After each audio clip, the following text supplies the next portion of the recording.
Welcome to another episode of UCRD Reviews. So today I have a KA signature figure to review. This is the MSA-007T Nero Trainer. So this is an older release. It's a 2015 release, around the time that they were started to release all the Gundam Sentinel stuff, which is where this figure appeared in, or the mobile suit rather. And it's a really neat suit. It's very similar to the regular Nero, the Nero being the mass production version of the S Gundam. So this trainer type was used to train in combat scenarios, and it's also used as an aggressor, like high mobility unit. So basically one of these was stationed aboard the Pegasus III class that Task Force Alpha was using, and it was piloted by Stoll Mannings, I believe, and it was stationed there and was used as kind of a frontline aggressor unit alongside all the other Neros and Zeta Pluses that they had in the ship. So it got its figure debut in 2015, and it's in the KA signature line, so it's very high quality, very, very detailed. So it comes with a decent amount of stuff, but we'll take a look at it here. You get a neat little picture of the line art there. So let's take a look at what's inside. Alright, so we've got the Nero Trainer out of the box here. It's a very slender figure, very tall looking, similar to the S Gundam. It is a KA signature, so it's very detailed. The head looks great. It's got a lot of movement. You do have to be careful with the antenna. Thankfully they give you a spare over here, which I'm really glad has become a regular thing in these figures. So you have lots of leg articulation. I mean, you can do a lot of stuff with this figure. You do have the beam saber racks in the knees, very similar to the S Gundam again. So we're missing a backpack, so let's go ahead and put that on the figure. So this is the backpack here, and it just pegs right into the back. And then you do have to put on these 4 fuel canisters, and they go, each one pegs right on here. The backpack looks really good. I imagine it's going to be kind of similar to the updated Nero that we're getting,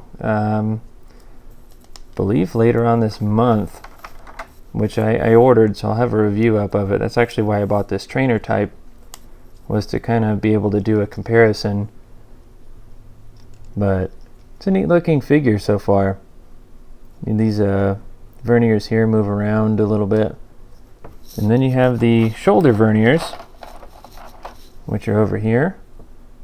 And the way they're packaged, these pegs are kind of hard to get out. There we go. They just go right onto the shoulders. There we go.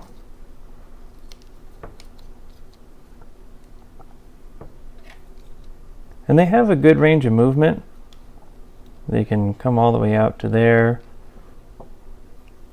They have multiple points of articulation on them, and they look really good. Now, you also get a few other accessories here. You get the standard assortment of hands. So you've got some posing hands here, pretty basic. And we have a couple more neutral hands. And these are the gun hands. These have the exposed, separated trigger finger. And then we've got the angled beam saber type hands. You also get these 2 pieces. So these are 2 more little fuel pods, but they have an angled peg as opposed to a straight one like the other ones did. So these actually go back here on the feet. Now this piece is incredibly hard to get off there. There we go. So it pegs right off like that.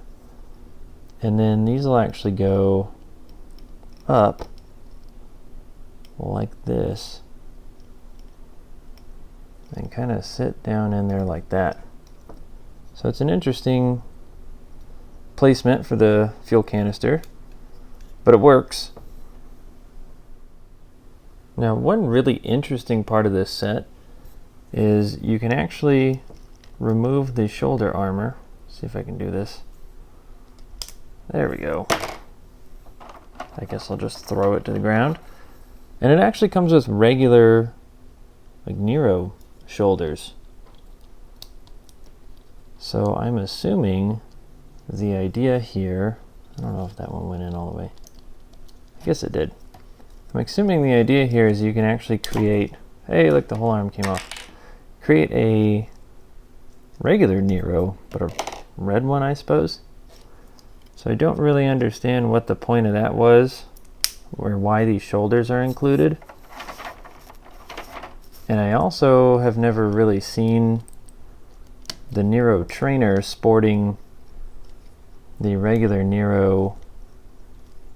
We lost some waist armor here. There we go. Sporting regular Nero shoulders, but you can actually have it in that style. It doesn't look half bad having a red Nero Trainer that's not a Nero Trainer. It's pretty interesting.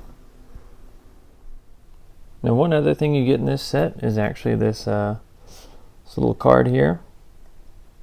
So this has, I have it totally upside down. This has different little caution symbols and numbers and things that you can put on the figure as like watermark details. So this is pretty neat. I think it comes with a lot of the KA signature stuff. You also get 2 beam sabers, which are pretty standard equipment for the Nero Trainer type, and it has like a blue blade to it. Now the beam saber handles are storable on the figure. They actually go on the inside of the knee. So, let me see if I can do this correctly. So there's this piece here. Let's see if I can get it to focus. There we go.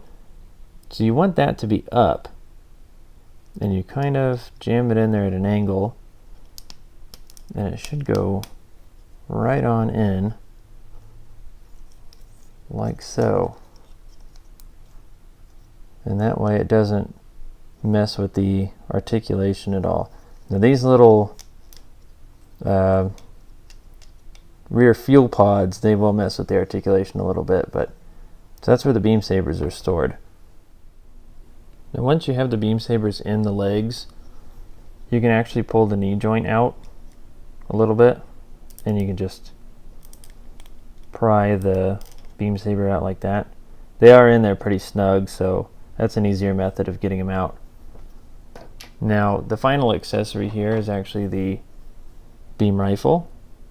It's like a shorty beam rifle almost. Very forward handle here. Camera is colored nicely. It's all single piece. It looks really good. The Nero Trainer type is a solid, simple figure. It's a KA signature, so it's very highly detailed. It has a really great articulation, and it doesn't come with a lot of accessories, but what it does come with is what it needs. One thing I noticed was that the beam saber blades looked a little short to me. Now I'm sure they did this on purpose, although I wasn't aware of the Nero using shorter beam sabers than a normal mobile suit, but compare it to the S Gundams, and there's a notable size difference there. So little details like that are really what make this figure a really great figure. You know, the articulation's nice. It can do everything that I wanted the figure to do. It even has option parts, which is kind of unexpected. And it's a really superb figure. I'm really happy that I bought it. I got it for about 7,500 yen. I find that that's a pretty fair price for it. At least I'm happy with it. And I'm really excited to get the Nero, the lunar landing special marking version. And I will be doing a review of that one soon. So keep an eye out. Thank you for the views. Thank you for the support. I'll see you next time.